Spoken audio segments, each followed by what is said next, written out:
जय हिंद दोस्तों, मैं हूं आशीष और आप सबको इंडिया मैगज़ीन पर स्वागत है। दोस्तों, आप सबको पता है आज भी भारत और चीन के बीच जो बातचीत हुआ वो एक तरह से बेनतीजा रहा है।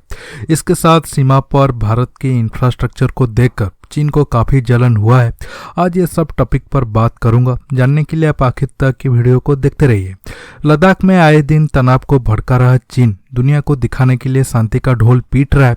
एक तरफ उसकी सेना लद्दाख से अरुणाचल प्रदेश तक उकसाए वाली कार्रवाई कर रही है, वहीं चीन के राजनीतिक शांति कायम करने का दिखावा कर रहा है। सोमवार को भारत और चीन के बीच वरिष्ठ कमांडर स्तर की 7वीं बैठक के बाद चीनी रक्षा मंत्रालय ने बयान जारी किया है, जिसमें जल्द ही सेनाओं को पीछे हटाने के मुद्दे पर सहमति बनने की बात कही गई है।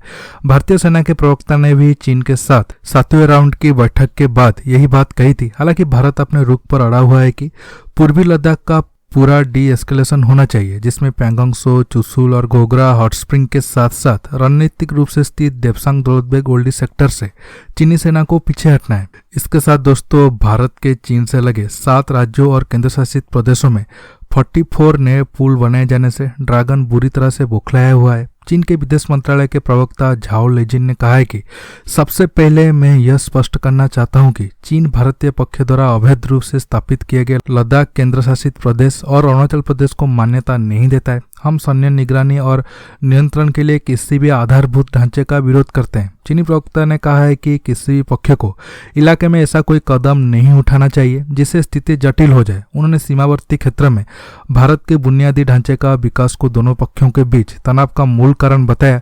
चीनी प्रवक्ता का यह बयान ऐसे समय पर आया है जब भारत ने सीमा से लगे इलाकों में 44 नए पुल बनाए हैं। ये सब पुल को 286 करोड़ रुपए की लागत से तैयार किए गए। राजनाथ सिंह के इसे उद्घाटन के बाद चीन को अब जोरदार मिर्ची लगी है। ड्रैगन खुद भारत से लगे इलाके में बड़े पैमाने पर रोड और सैन्य ठिकाना बना रहा है, लेकिन चीन अब उल्टे भारत पर स्थिति को जटिल बनाने का आरोप लगा रहा है। चीन लगातार अरुणाचल प्रदेश, सिक्किम, उत्तराखंड और अक्साई चीन इलाके में कई सैन्य अड्डा बना रहा है या फिर उसे अपग्रेड कर रहा है।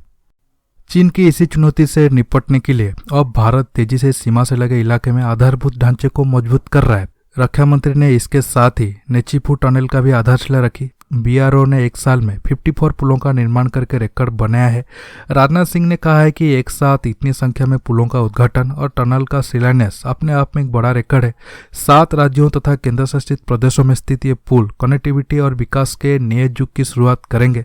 रक्षा मंत्री ने जिन पुलों का उद्घाटन किया उनमें से 10 पुल जम्मू कश्मीर में, 7 पुल लद्दाख में, 2 पुल हिमाचल प्रदेश में, 4 पुल पंजाब में, 8 पुल उत्तराखंड और अरुणाचल प्रदेश में और 4 पुल सिक्किम में है। इनमें से 22 अकेले भारत चीन बॉर्डर को जोड़ने के लिए तैयार किए गए हैं। इन पुलों के बनने के बाद अब भारत चीन बॉर्डर पर पहुंचना बेहद आसान हो गया है। प्रधानमंत्री नरेंद्र मोदी ने भी चीन से तनातनी के बीच सामरिक महत्व के हिमाचल प्रदेश में बनी अटल टनल रोहतांग का उद्घाटन पिछले दिनों किया था। इस पुल के बन जाने से भारतीय सेना के भारी मशीनरी चीन के बॉर्डर तक सेना के लिए आसानी से पहुंच सकती है। बीआरओ के बनाए गए पुल भारत के लिए युद्ध से लेकर लोगों के लिए बड़े स्तर पर सुविधाजनक होंगे, इसलिए चीन की जलन ज़्यादा बढ़ गई है। देखिए, चीन लगातार लद्दाख में अपनी तैयारियों को मजबूत करने में जुटा हुआ है।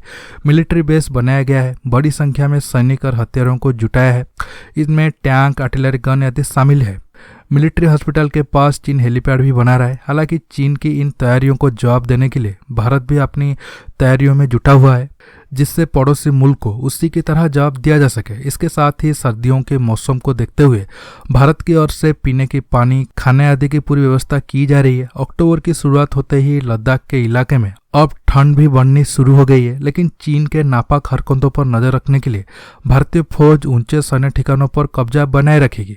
विशेषज्ञों के अनुसार ये तनाव अगले कुछ महीनों तक जारी रहेगा, इसलिए भारतीय फौज अपनी सेना को सुरक्षित रखने के लिए जरूरी साजो सामान भी जुटा चुकी है। ऐसे में भारतीय फौज के सामने चीनी फौज कितने दिनों तक टिकेगी, ये देखने वाली बात है।